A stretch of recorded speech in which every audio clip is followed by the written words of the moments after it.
저는 30대의 여성이고 직업은 회계사입니다. 저희 아버지께서 요식업을 운영하는 사업가셔서 경제적으로 여유로운 편이죠. 선희 씨는 가만 보면 아주 1등 신부감에 금수저가 따로 없어. 살면서 누구 부러워해보고 그런 적 없지, 선희 씨는? 설마요. 저도 사람인데 왜 누굴 안 부러워해요? 선희 씨 같은 사람도 부러운 사람이 있나? 얼굴 미인이지 집안 부자지. 명문대 학벌에 직업은 회계사. 남 부러울 거 하나 없을 것 같은데? 글쎄요. 그렇게 저를 좋게 봐주시니 감사하네요. 동료의 부러움 섞인 농담에 저는 씁쓸하게 웃고 말았습니다. 사실 주변 사람들이 저를 그렇게 보는 건 사실입니다. 그들은 저를 둘러싼 외적인 스펙을 두고 금수전에 영앤 리치 프리티네 뭐 그런 말들을 해요. 그렇지만 저를 깊게 아는 친구들은 그런 말을 하지 않습니다. 유년기와 사춘기 시절을 보내는 동안 새엄마에게 받은 상처와 핍박이 얼마나 큰지 알기 때문이죠. 선이 너 재용 씨와 결혼하기로 한 김에 하루라도 빨리 결혼해라. 너도 그 생각하는구나. 나도 안 그래도 오래 안 남기고 식 올리려고. 보수적인 네 아버지 덕분에 독립도 못하고 여태 새엄마 쓰라해서 살았는데 너도 빨리 집 탈출하고 싶지 않니? 왜 아니니? 재용 씨랑 신혼집 알아보는데 어찌나 신나 죽겠던지. 네 새엄마는 여전히 안녕하시지? 우리 새엄마는 아주 장수할 거다. 갑자기 그건 뭔 소리야? 너랑 내가 거의 하루도 안 빠지고 20년 가까이 욕해왔으니까. 안 그래? 맞는 말이네. 사람이 욕 많이 먹으면 오래 산다는 말이 진리면 네 새엄마는 100% 장수지. 암. 제가 10살이 되던 해의 가을, 저희 아빠는 새엄마와 재혼을 했더랍니다. 저를 낳은 친어머니는 제가 4살 되던 때에 유방암 투병을 하다가 돌아가셨어요. 엄마가 돌아가시고 외할머니가 저를 돌봐주셨는데 제가 초등학교에 들어가던 해에 외할머니가 돌아가셨고 한 2년 즈음이 흘러 재혼한 아빠셨죠. 네가 선이니? 네, 안녕하세요. 앞으로 내가 선이 네 엄마니까 우리 잘해보자, 응? 아빠가 보는 앞이어서인지 저를 다정하게 안으면서 환하게 웃어 보이는 새엄마였습니다. 콧속까지 날카롭게 찌르는 독한 향수 냄새와 뭔가 모르게 거슬리는 비음이 심한 목소리. 정확하게 이유를 알 수는 없었지만 첫 대면부터 저는 새엄마가 뭔가 모르게 꺼림칙하고 싫더랍니다. 유달리 냄새에 민감하고 비위가 약한 저인데 그날 그 향수 냄새가 저도 모르게 거슬려서 저를 와락 끌어안는 새엄마를 슬쩍 미치고 말았어요. 어머, 선이 너는 아줌마가 싫으니? 아니요, 그게 아니라 너무 급하게 생각하지 말고 선이와는 천천히 친해지도록 해요. 선이야, 너도 오늘부터는 이 아줌마를 엄마라고 부르도록 해. 엄마요? 그래, 아빠와 결혼하셨으니 앞으로는 이분이 네 엄마시다. 알겠니? 네. 어린 마음에도 내키지 않았지만 아빠가 재혼한 사람이고 저 역시 노력해야 한다는 것 정도는 알았습니다.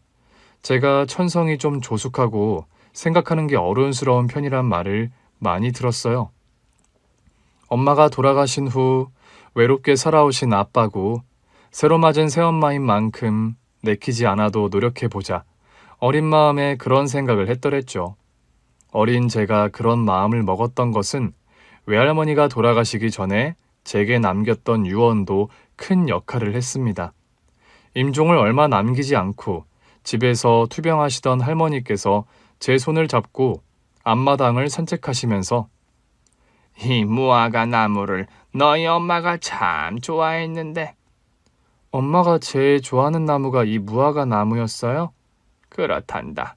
나무도 좋아하고 무화과 열매도 좋아하고 무화과가 열려서 익으면 소녀처럼 웃으면서 따먹던 그 환한 얼굴이 여태 생생해. 할머니, 엄마가 많이 보고 싶으세요? 그럼 많이 보고 싶지. 저도 할머니 돌아가시면 많이 보고 싶을 텐데 어쩌죠? 할머니가 투병을 하시는 중이었고 살 날이 얼마 남지 않았다는 것을 알고 있었던 저는 훌쩍거리며 그렇게 물었더랍니다. 선이야, 나중에 이 할머니가 죽고 없는데 보고 싶거들랑 눈을 꼭 감고 할미와 했던 일들을 생각해 보렴. 오늘처럼 무화과 나무 밑에서 얘기했던 일들 같은 거요? 그래. 그리고 말이다. 시간이 지나서 네 아빠가 새엄마를 들이면 엄마라고 부르고 말씀도 잘 듣고 네가 잘 따라야 해. 싫은데요, 할머니. 우리 엄마는 돌아가셔서 하늘나라에 있는데 왜요? 네 엄마가 명달리하고 여태 해가 여러 번 바뀌는 동안 네 아빠는 좋다는 재혼 자리 다 마다했단다. 그건 다 선이 너를 걱정했고 너를 키우는 내 눈치를 봐서였겠지. 할머니. 그렇지만 선이야, 아빠는 혼자 사시기엔 너무 젊다. 그리고 엄마 아빠는 같이 살아야 하는데 네 아빠 혼자 엄마 없이 너무 오래 사셔서 아주 외로우셨을 거야. 알았어요, 할머니. 나중에 혹시라도 새엄마가 생기면 할머니 말씀대로 할게요. 그래, 우리 손녀 착하다. 할머니 말 명심하고, 알았지?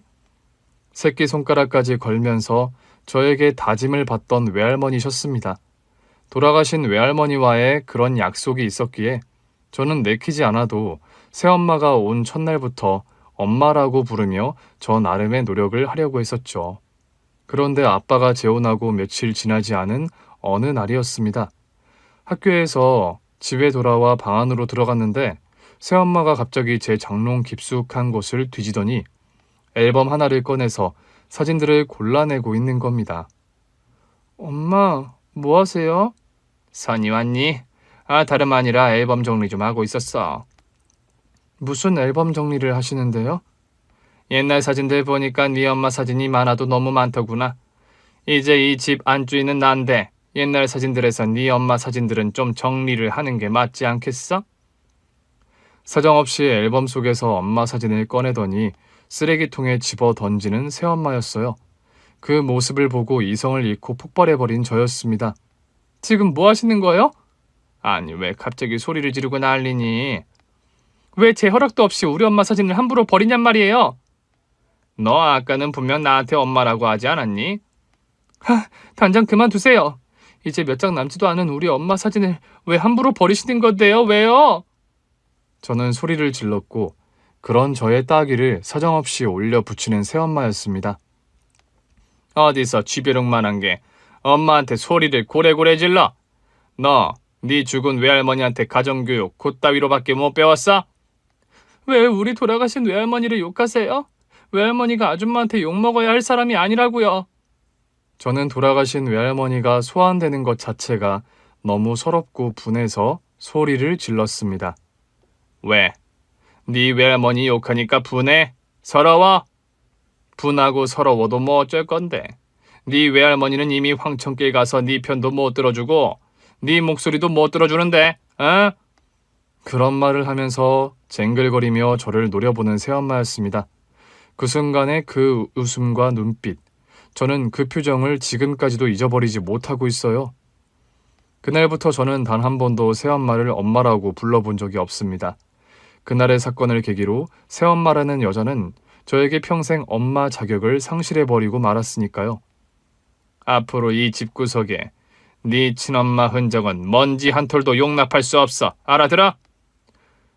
우격다짐으로 저희 엄마 사진을 쓰레기통에 던져버리는 새엄마였습니다. 저는 쓰레기통 안에 엄마 사진을 다시 꺼내서 몰래 제 일기장 안에 숨겨두었었죠. 그런데 그걸 또 다시 발견해서 불호령을 내리던 새엄마였습니다. 선이 너 엄마 사진 다 버리란 말 못 들었어? 싫은데요. 저도 싫다고 말씀드렸잖아요. 선이 내 엄마는 이 죽은 여자가 아니라 나야. 나 박희선. 말귀를 그렇게 못 알아듣니? 아줌마는 새엄마지 내 엄마가 아니에요. 다시 한번 우리 엄마 사진에 손대면 저도 가만 안 있어요. 니까짓게 가만 안 있으면 어쩔 거야, 어? 무지막지하게 저에게 손찌검을 하는 새엄마였습니다. 그때 현관문이 열리면서 해외 출장을 떠났던 아빠가 돌아오셨습니다. 집이 왜 이렇게 소란스럽나? 어머, 여보 오셨어요. 어떻게 예정일보다 이틀이나 일찍 돌아오셨네요. 현지에서 일이 생각보다 빨리 마무리됐소. 선이야, 너 왜 울고 있니? 얘? 아빠, 새엄마가요. 엄마 사진을요. 무슨 일이야? 너 새엄마한테 혼나서 우는 거니? 어머 여보, 별일 아니에요, 별일. 내가 설마 뭐 당신 없을 때 선이한테 손찌검이라도 했을까 봐요. 무슨 일인데 이렇게까지 선이가 서럽게 울고 있는 거야? 그게요, 저 선이 친엄마 사진이 나와서 내가 그걸 정리하는데 선이가 함부로 못 만지게 하는 바람에요. 선이야, 엄마 사진을 새엄마가 정리할 수도 있는 건데 왜 그래? 그게 아니라 새엄마가 엄마 사진을 다 버리려고 했다고요. 정말 당신이 그랬어? 어머 여보, 말이 되는 소리를 해요. 내가 미쳤다고 선이 엄마 사진을 버려요? 내가 왜 그러겠어요? 선이야, 너 눈 그렇게 동그랗게 뜨고 천연덕스럽게 거짓말하면 어쩌자는 거야? 그런 식으로 아빠 앞에서는 얼굴을 180도 바꾸는 새엄마였습니다. 그리고 아빠가 안 계신 자리에서 더한 후폭풍으로 저에게 야비한 복수를 벌이는 사람이었죠. 아빠 앞에서 감히 나를 욕보여? 너 이번 주는 네 빨래 네가 스스로 손빨래 알아서 하고 다녀. 세탁기 사용하면 혼날 줄 알아.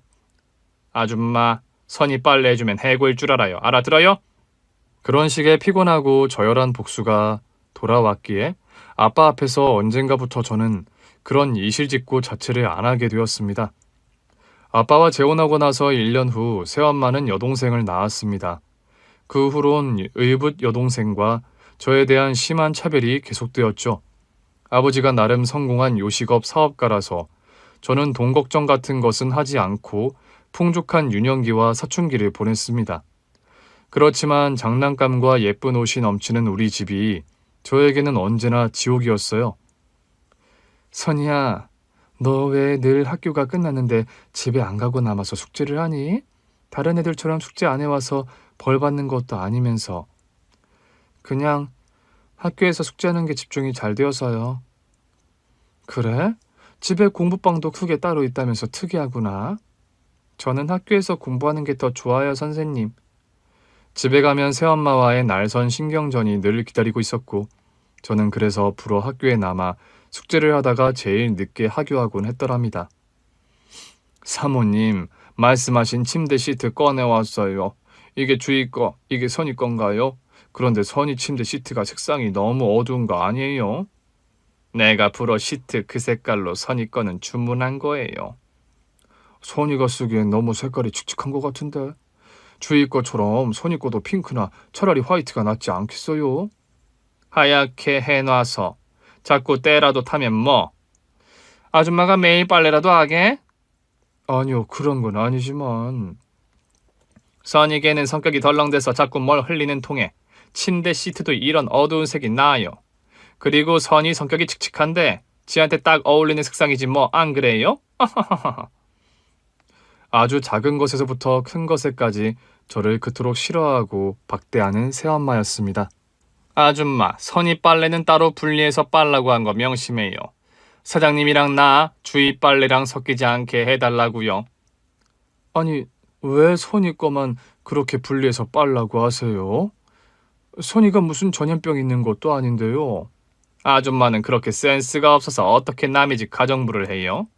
네? 아줌마 눈에는 선이가 이 집 떨거지로 안 보여요? 내가 안주인이고 내 배 아파 낳은 딸은 우리 주희예요. 선이 쟤는 떨거지고 시집가면 나랑 더 볼 일도 없는 애라고요. 알아들어요? 네, 그렇지만 선이도 사장님 따님인걸요. 아니, 누가 그걸 몰라? 그러니까 얼굴 보기 딱 짜증나도 어쩔 수 없이 내가 한 집에 데리고 살잖아. 누구 혈압 올리려고 작정했어요? 죄송합니다. 언짢으시라고 드린 말씀은 아니에요. 선이 빨래는 분리해서 할 테니 걱정 마세요. 날 엄마 취급도 안 하는 저런 못된 애를 내가 딸 취급이라도 하길 바래요? 가정부 아주머니가 되려 그런 저를 가엽게 여겨주시곤 했습니다. 선이야, 사모님이 그러시는 거 너무 마음에 두지 마라. 이젠 그냥 그러려니 하고 살아요. 싫어도 좋아도 네 새엄마니까 더 원수만 되지 마라. 어차피 사장님 살아계신 동안은 선이 네 방패막이 되실 거니까. 사장님 재력도 상당하신데 괜히 새엄마 때문에 선이 너만 눈 밖에 나는 일 만들지 마. 네, 아주머니. 걱정해 주셔서 감사해요. 아휴, 너만 보면 참 매일 너무 안쓰러워 죽겠다. 우리 손녀 같으면 당장 저런 새엄마 내쫓고 내가 데리고 살고 싶을 정도야. 괜찮아요, 아주머니. 저 대학만 가면 독립해서 살 거예요. 그렇지만 대학을 가도 제 바램은 이루어지지 못했더랍니다. 아빠, 저 이제 대학생이니까 독립하게 해주세요. 뭐? 아직 시집도 안 간 처녀애가 무슨 독립은 독립이야? 안 된다. 아빠도 참, 요새 누가 결혼하고 독립을 해요. 다들 결혼 전에 성인 되면 독립하죠.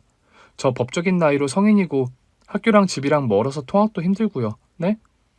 통학이 그리 힘들면 아빠가 승용차를 한 대 사주마. 아들도 아니고 딸아이가 시집도 가기 전에 독립이라니. 절대로 안 돼. 아빠, 그럼 저 결혼할 때까지 독립 안 된다는 말씀이세요? 당연하지. 우리 집안에서 결혼 전에 독립은 그 누구도 안 된다. 여보, 요즘 시대가 어느 때인데 그런 고루한 말씀을 하세요? 당신은 엄마라는 사람이 딸아이를 가르쳐도 제대로 가르칠 생각을 안 하고 더 부추기고 있어? 알았어요. 난 그저 요즘 사람들 사는 방식을 말했을 뿐이네요. 일찍 독립하면 자립심도 생기고 좋은 점도 있는데. 시끄러워. 난 딸내미들 시집 보내기 전에 절대로 밖으로 내돌리는 일 안 만들어. 그리고 자씨 집안 여자들은 타고나길 자립심 강해서 굳이 독립해 혼자 안 살아도 걱정 안 해도 된다고. 아빠, 자립심 때문만이 아니라 저도 좀 혼자 살아보고 싶어서 그래요. 네? 학비고 생활비고 그럼 네가 다 벌어서 쓸 자신 있어? 아빠, 내가 대학생인데 지금 무슨 수로 학비니 생활비를 다 혼자 벌어요. 자신 없음 아빠 집에서 살아. 그리고 학비며 생활비 번다 해도 결혼 전에 독립하면 호적에서 파버릴 거다. 그러니 선이 너나 당신이나 앞으로 독립의 독자도 꺼낼 생각 마라. 저희 아빠가요, 성격이 굉장히 보수적이고 꼬장꼬장한 분입니다. 저는 아빠의 이런 엄하고 보수적인 면 때문에 대학 시절 내내 친구들과 술자리를 가져도 절대로 밤 12시 통금을 넘겨본 적이 없어요. 이런 집안 환경이었기에 지금의 예비 신랑을 만나 연애하던 중 결혼 얘기가 처음 나왔을 때 결혼? 우리 이왕 할 거면 빨리 하자, 재용 씨. 뭐? 내가 초혼도 제대로 안 했는데 벌써 오케이 하는 거야? 나도 다른 여자들처럼 생각해 보겠다는 둥, 시간을 좀 달라는 둥, 그런 말 하고 싶은데 미안하지만 난 진짜 빨리 집에서 나오고 싶거든. 암튼 차선이 못 말린다. 그래, 그럼 양가 어른들께 빨리 말씀드리고 결혼 날짜 서둘러 잡자. 그렇게 성사된 상견례 자리였습니다. 그런데요, 저희 예비 신랑이 저보다 훨씬 유복하고 잘 사는 집안의 남자였더랍니다. 저는 지금의 남자친구를 아주 우연한 기회에 만나게 되었어요. 아는 선배 언니가 소개팅 대타를 저에게 권유했고 남편 역시 아는 선배 형의 소개팅 대타로 나온 자리였죠. 선배 언니가 만나기로 한 상대는 미술대학에 강의를 나가는 시간 강사라고 해서 저는 처음에 남편 직업이 시간 강사인 줄 알았습니다. 그런데 남편의 선배 형 직업이었고 남편은 알고 보니 재벌 소리 듣는 집안의 둘째 아들이었던 겁니다. 남편은 처음에 자신의 집안 배경을 속이고 본인을 평범한 회사원이라고 소개했습니다. 나중에 집안 배경이 밝혀지고 나서 아니 왜 그런 거짓말을 했어? 부잣집 아들이면서 왜 평범한 집 아들내미 코스프레를 했냐고. 혹시라도 선이 네가 나 조건 보고 좋아할까 봐서. 나 참 어이없네. 나도 자랑이 아니라 돈은 아쉽지 않는 집안에서 자랐어. 그런데 왜 꼭 나를 속였어?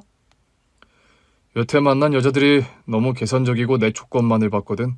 그런 걸로 상처도 많이 받아서 선이 네가 마음에 들수록 네 마음을 좀 시험해보고 싶은 마음이 있었어.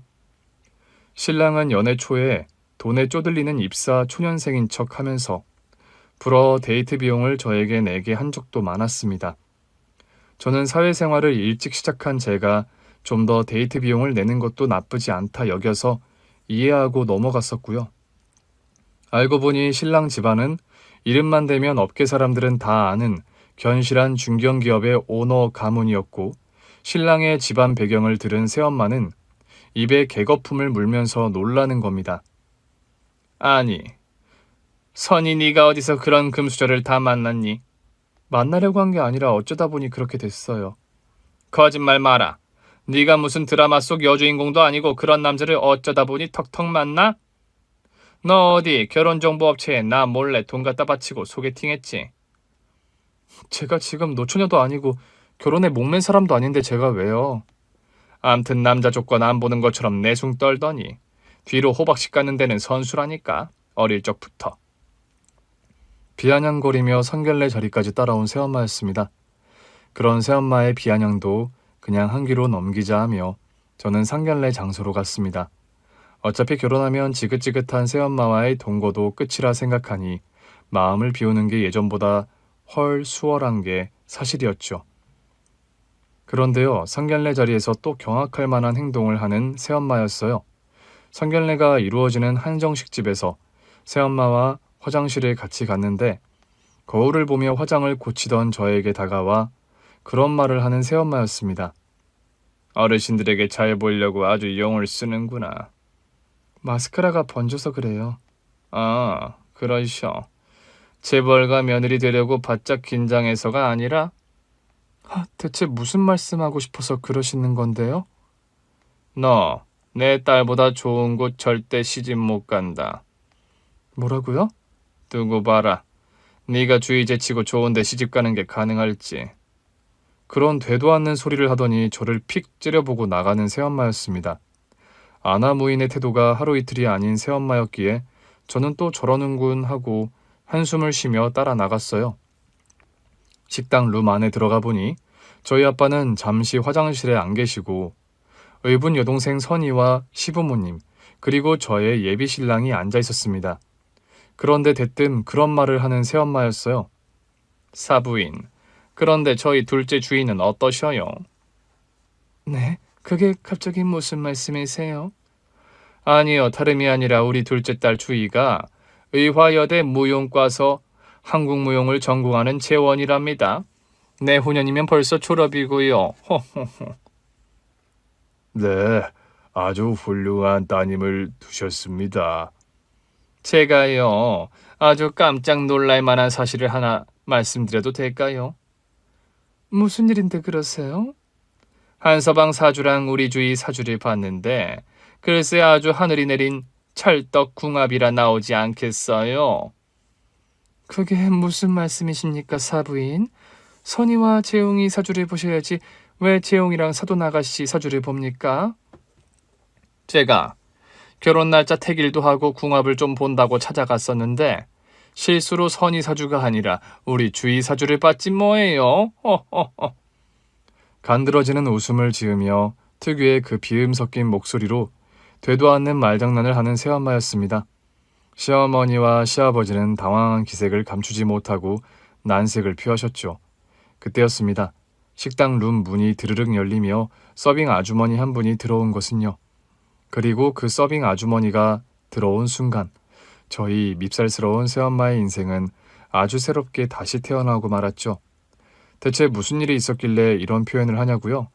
그날은 상견례를 하는 자리이니만큼 프라이빗하고 서울 시내에서도 고급이라고 정평난 곳에 예약을 하고 식사를 하려던 참이었어요.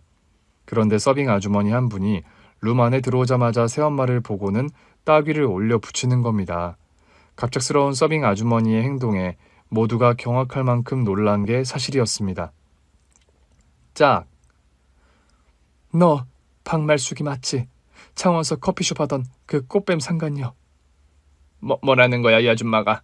내 이름은 박말숙이 아니고 박희선이야. 웃기시네. 야, 이 박말숙아.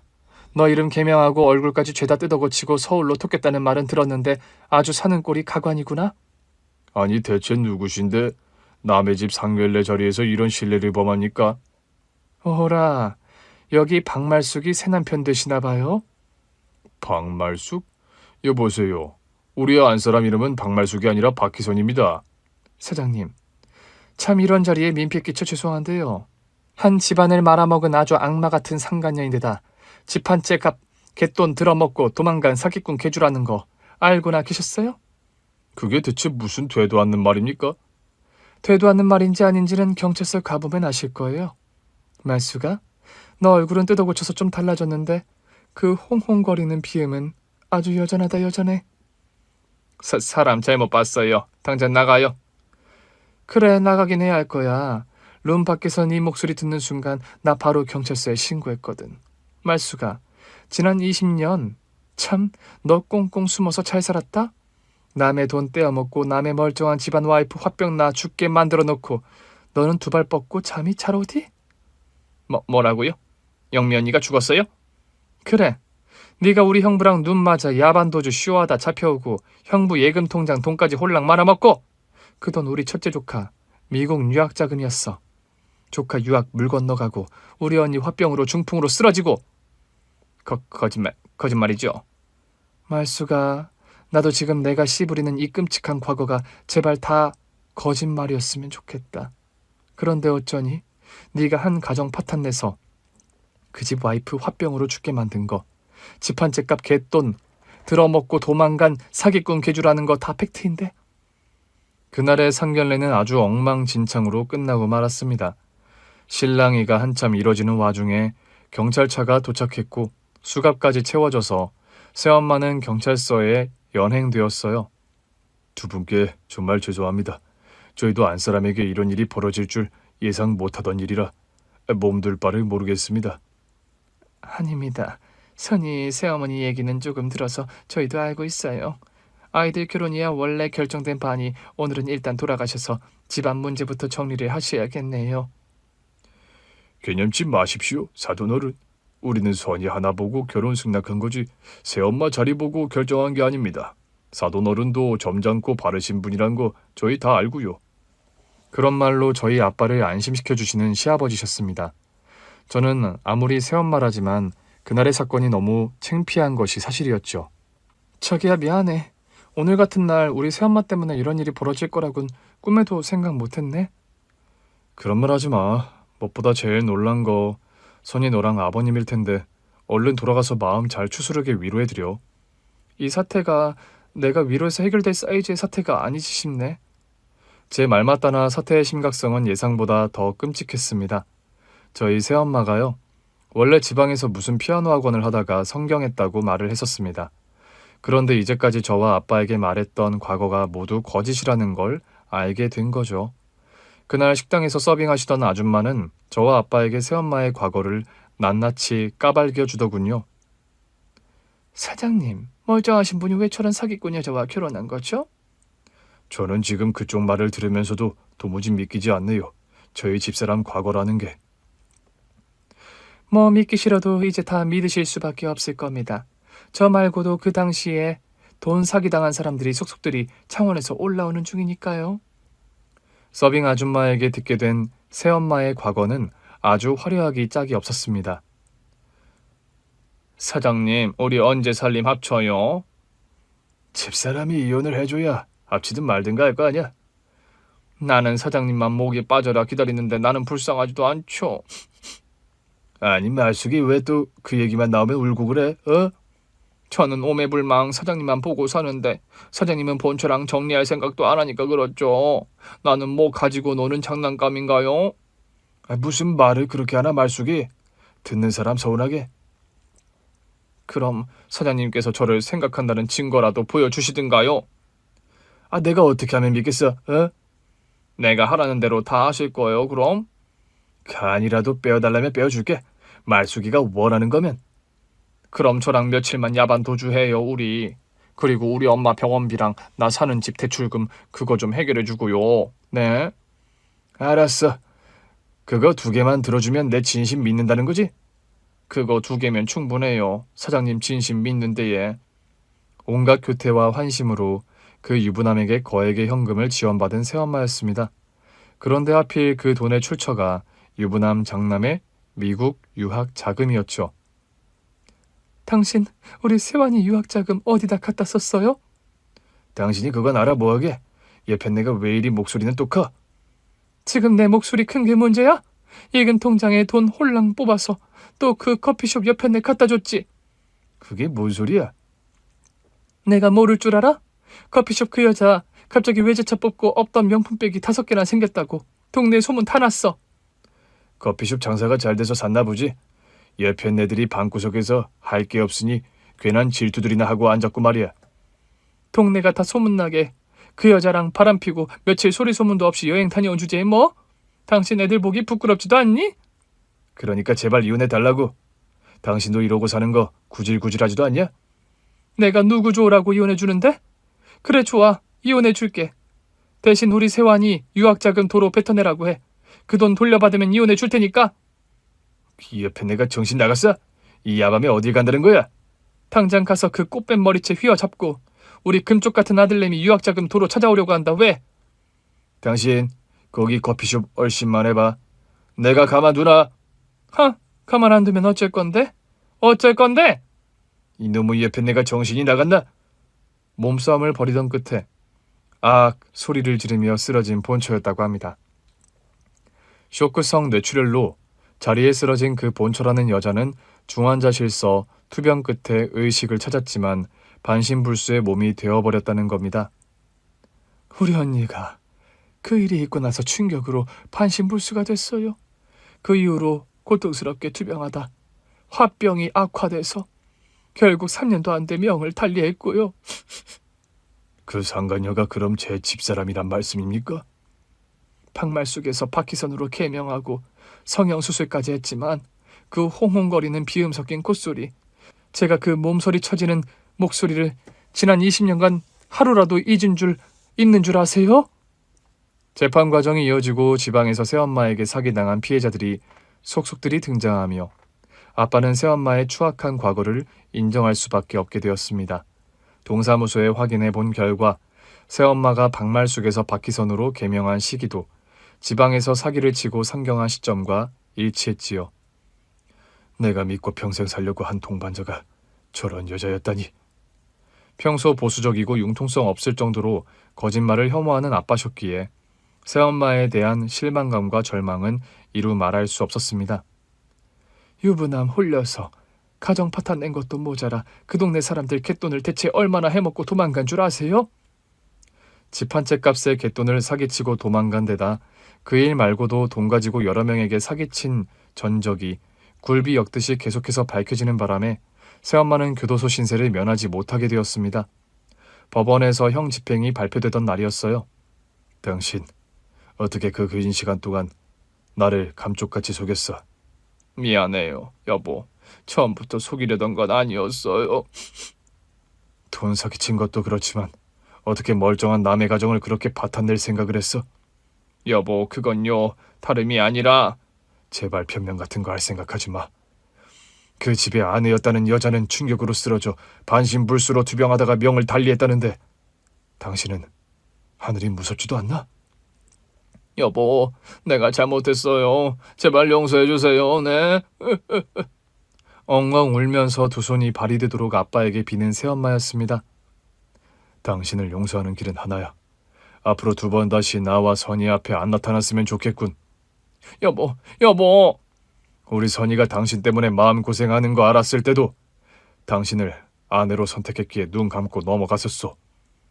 선희야, 미안하다. 그간 너를 서운한 게 있으면 좀 풀어다오. 응? 내가 너를 미워해서가 아니라 다 너 잘 되라고. 나 잘 되라고 늘 내 빨래는 식구들과 안 섞이게 따로 빨게 하셨나요? 뭐라고?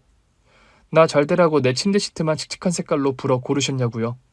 선이야, 너 그거 다 오해다. 가정부 아줌마가 너랑 나 이간질 하려고 거짓말한 거야. 관두죠. 이제 와서 그런 게 다 무슨 소용이라고요? 당신과 나의 인연은 여기까지야. 앞으로 2번 다시 당신 얼굴 볼 일 없어.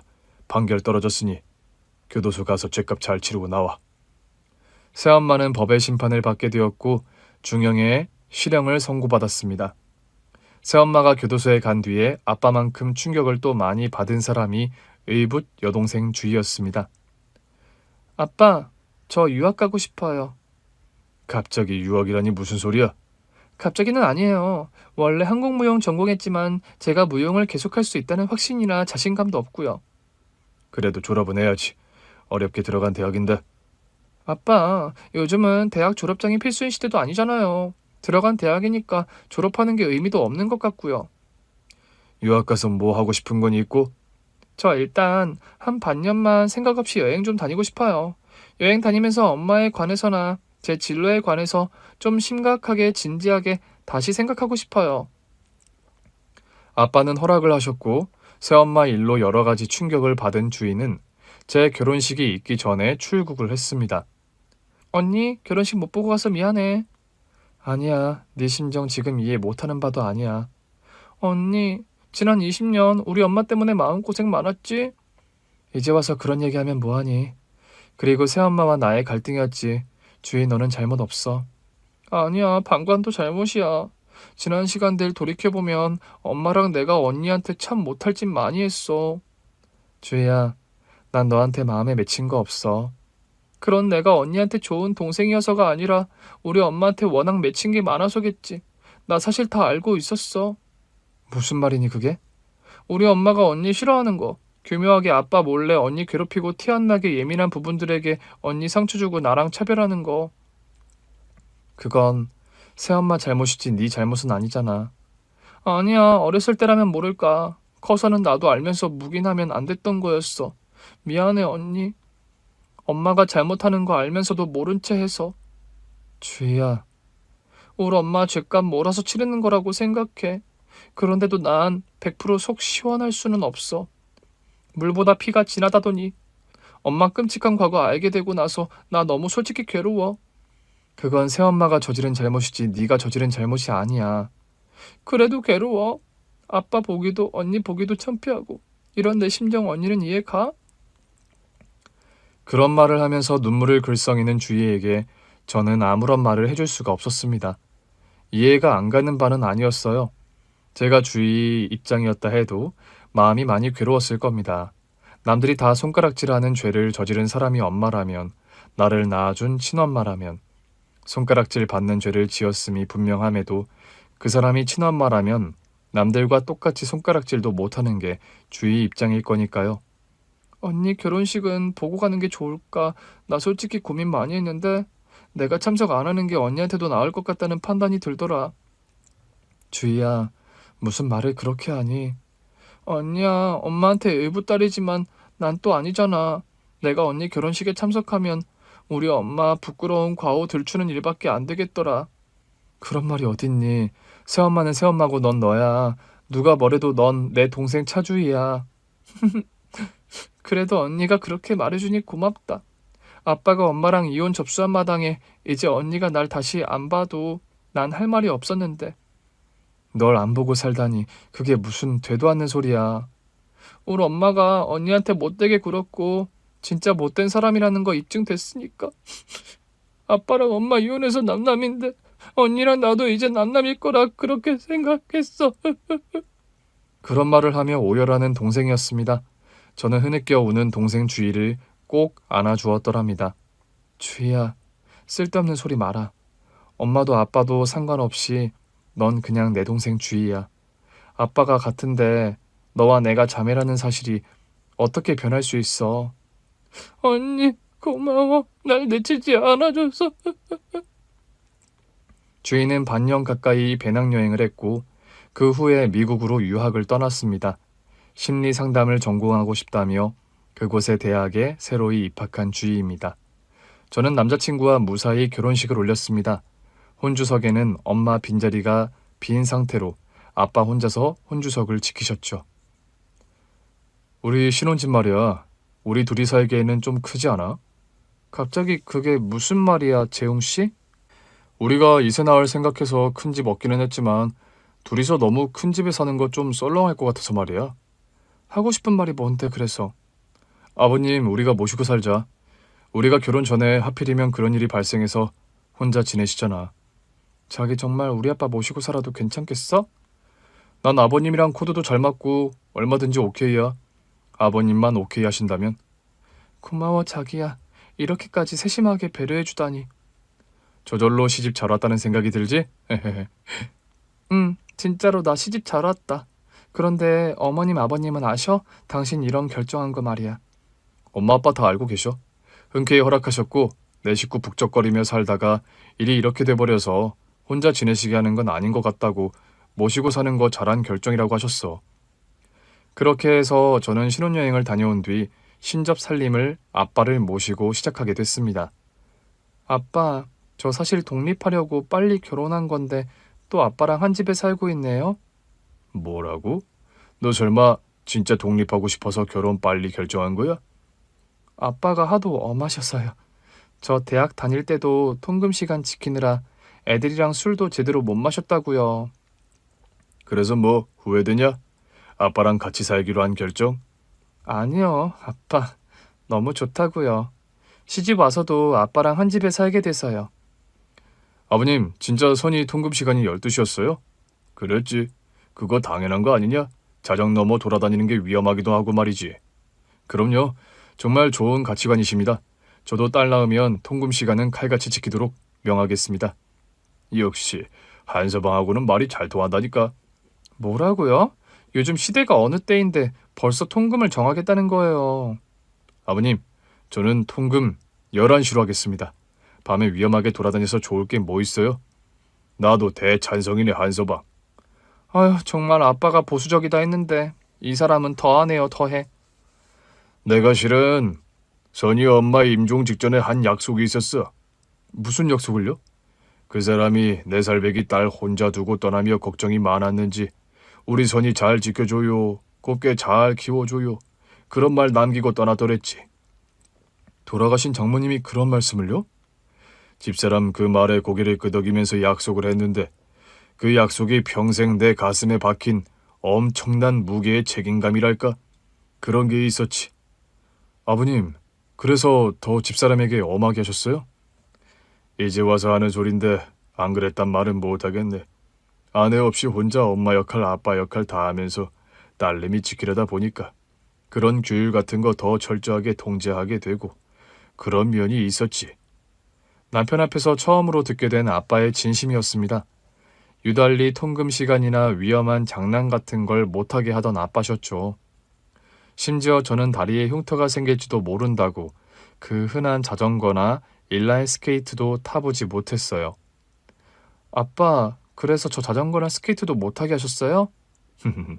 그걸 여태 기억하니? 그럼요. 자전거 못하게 하셔서 얼마나 속상했는데. 엄마가 있었다면 타게 했을 거다. 그런데 난 워낙 바빠 집에 붙어 있는 시간이 적었고 가정부 아주머니에게 널 맡겨 자전거 타게 하는 건 믿음이 안 갔지. 이 사람이 자전거나 스케이트 타다가 다칠까봐 그럼 못하게 하신 거예요? 그럼 아들 녀석도 아니고 딸내미다 보니까 다리에 흉이라도 생기면 시집 못 갈까 봐서. 아버님도 참 정말로 집사람을 금이야 오기야 키우셨네요. 선희 엄마가 워낙에 우리 선희를 귀하게 금이야 오기야 키우던 사람이었어. 먼저 떠난 집사람이 늘 지켜보고 있단 마음으로 난 우리 선희를 키우려 했었으니까.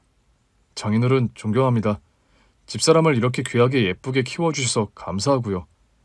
그런 인사치레 드리려고 한 말은 아닌데 내가 오늘따라 주책맞게 여러 말들을 쏟아내는구만. 겸연쩍으신지 먼저 주무신다며 방으로 들어가시는 아빠였습니다. 새엄마와는 얼마 전에 이혼 수속을 마친 아빠십니다. 이혼 수속이 마무리되던 날 저에게 그런 말씀을 하시더군요. 선희야, 미안했다. 아빠, 갑자기 무슨 말씀이세요? 네 새엄마가 그런 사람인 줄 알았더라면 애초에 재혼 같은 거 안 했을 거야.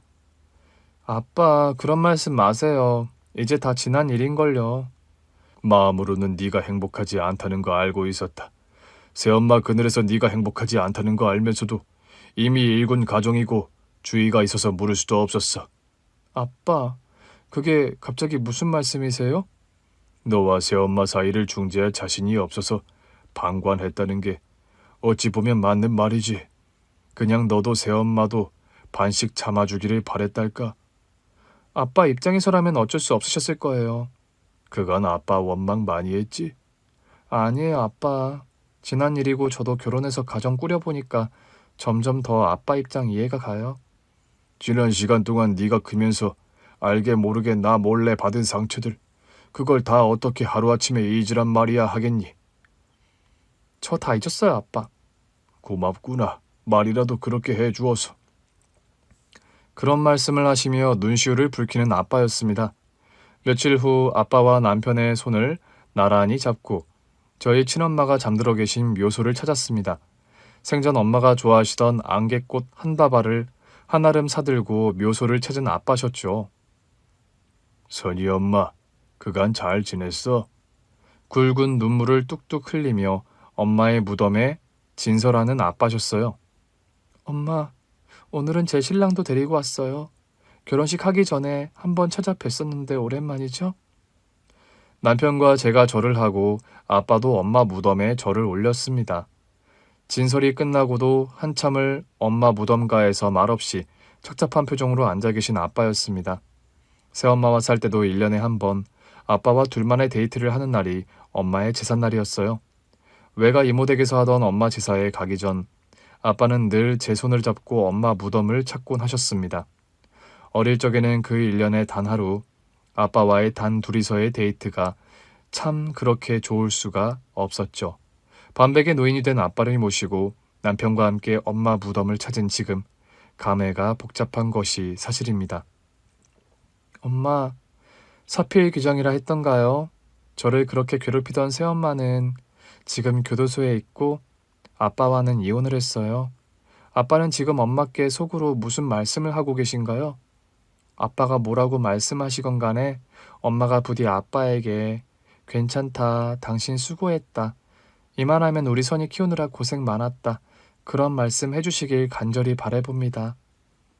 아빠 역시 마음고생이 많았고 재혼 생활 기간 동안 마음이 편치 않으셨을 거란 걸 저 또한 가정을 이루고 보니 조금 알겠더라고요. 제가 아들 낳고 딸 낳고 부모가 되어 보면 아빠 심정을 더 잘 이해할 날이 오겠죠? 언제나 그리운 엄마, 지금처럼 늘 그래왔듯 저와 아빠 그리고 이제는 저희 신랑 또한 그곳에서 지켜보고 많이 응원해주세요. 매일 그립고 사랑합니다. 긴 얘기 들어주셔서 감사합니다. 오늘 준비한 사연은 여기까지입니다. 재미있게 들으셨다면 구독과 좋아요, 알림 설정까지 눌러주세요. 그럼 저는 다음 사연으로 찾아뵐게요. 오늘도 건강하고 행복하세요.